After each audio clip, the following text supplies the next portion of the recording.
Hello আমার প্রিয় ভাইয়েরা, কী অবস্থা সবার? আজকে আমি আর আমার কবুতর এক ফ্রেমে। এত পরিমাণ বৃষ্টি হচ্ছে বলার মতো না। চারিদিকে খালি শ্যাওলা জমছে ছাদে। শ্যাওলা জমে পুরা ছাদই সবুজ হয়ে গেছে। এত পিছলা হয়েছে যে হাঁটার মতো অবস্থা নাই। কবুতরকে খাবার দেওয়ার জন্য আসলাম। আসলে এই টাইমে খাবার তো কমই দিই, কারণ আমি এই টাইমে থাকি না, আমার আম্মু দিয়ে যায় খাবার। আমি বিকালের দিকে আসি। এখানে ওদেরকে খাবার দিচ্ছি কারণ ওদের বাচ্চা হয়েছে সব কবুতর। আল্লাহ তাআলার রহমত আমার কবুতরগুলো এখন সুন্দরভাবে বাচ্চা দেওয়া শুরু করছে। এতদিন তো ডিম বাচ্চা হচ্ছে না, ইঁদুর খেয়ে ফেলতেছে, মানে কি একাকার অবস্থা। বাচ্চা আছে সেজন্য ওদেরকে দুপুরের দিকেও একবেলা আবার খাবার দিই।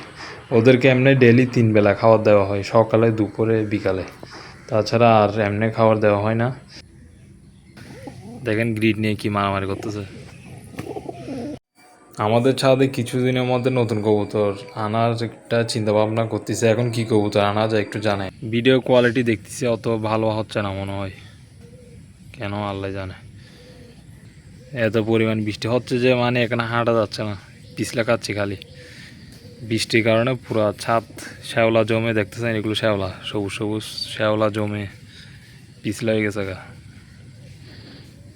কবুতরের জন্য তো ঠিক আছে, ওরা মনে করেন যে গ্রিপ আছে, আমরা হাঁটো আছি। দেখেন গাছে পেয়ারা ধরছে। এটা আসলে ছাদের গাছ না, এটা নিচ থেকে উঠছে, মানে অনেক বড় গাছ এটা। পেয়ারা উপর থেকে বাচ্চারা খাই ফেলতেছে, আমরা কি খাবো? এই দ্বারা ব্যাগ খাই ফেলার আর কিছু খাইতো না ওদের।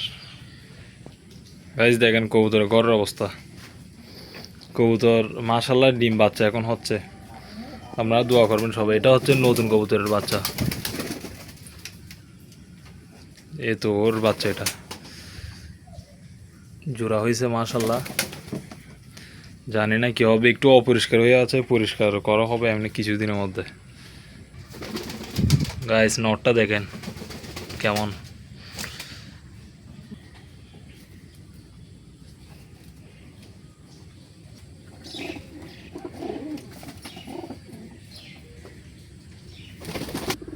আমি বের হলে ওরা বের হচ্ছে, কাহিনী কি বুঝলাম না। একটু গ্রিট খাওয়া দিচ্ছি দি। আয় খাবি?